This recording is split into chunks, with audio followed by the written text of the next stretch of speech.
teman-teman, pada video pembelajaran kali ini kita akan membahas mengenai pengertian debitur dan juga kreditur nih. Posisi hukum keduanya serta kewajiban debitur dan kreditur sebelum terjadinya kepailitan.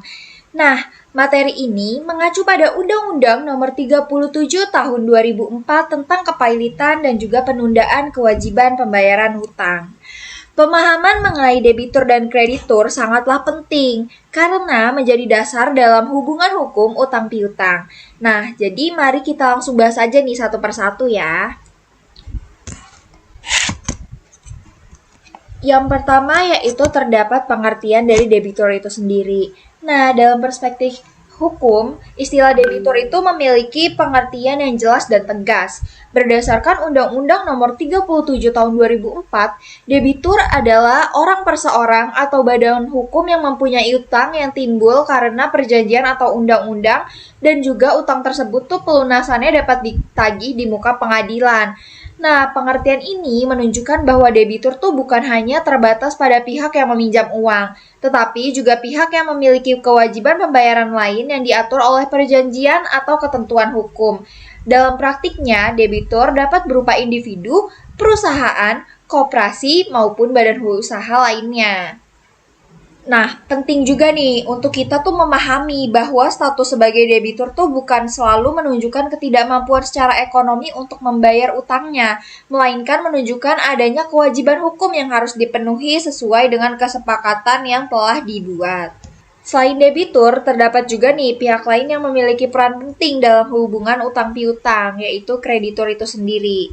Nah, menurut Undang-Undang Nomor 37 Tahun 2004, kreditur adalah orang perseorang atau badan hukum yang mempunyai piutang yang timbul karena perjanjian ataupun undang-undang, dan piutang tersebut tuh dapat ditagih di muka pengadilan.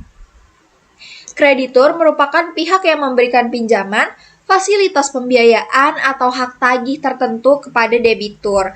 Oleh karena itu, kreditur itu memiliki hak hukum untuk memperoleh pelunasannya sesuai dengan perjanjian yang telah disepakati. Nah, kreditur juga dapat berasal dari berbagai kalangan nih, seperti lembaga perbankan, perusahaan pembiayaan, maupun juga individu.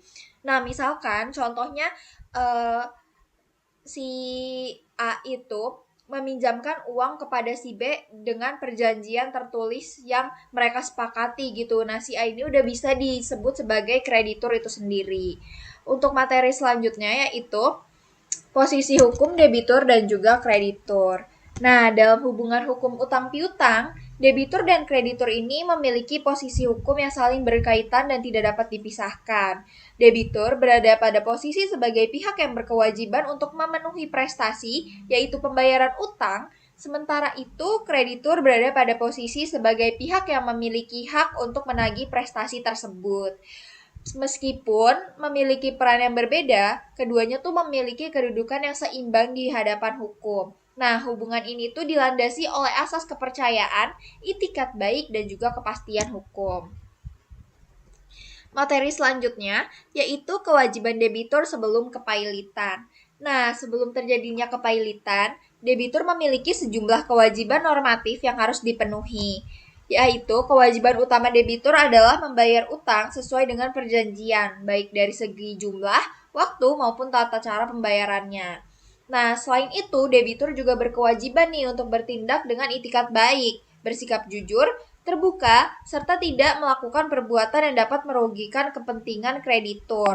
Nah, debitur juga diharapkan mengelola keuangan atau kegiatan usahanya secara bertanggung jawab agar kewajiban pembayarannya dapat dipenuhi. Lalu yang selanjutnya terdapat kewajiban kreditur sebelum kepailitan. Di sisi lain, kreditur juga memiliki kewajiban sebelum terjadinya kepailitan nih. Nah, kreditur sendiri berkewajiban melaksanakan perjanjian sesuai dengan ketentuan yang telah disepakati bersama debitur. Kreditur wajib menerima pembayaran yang dilakukan oleh debitur dan menghormati hak-hak debitur. Dalam menjalankan haknya, kreditur harus bertindak secara profesional, adil, jujur, dan berlandaskan itikat baik, agar hubungan hukum tetap berjalan secara tertib.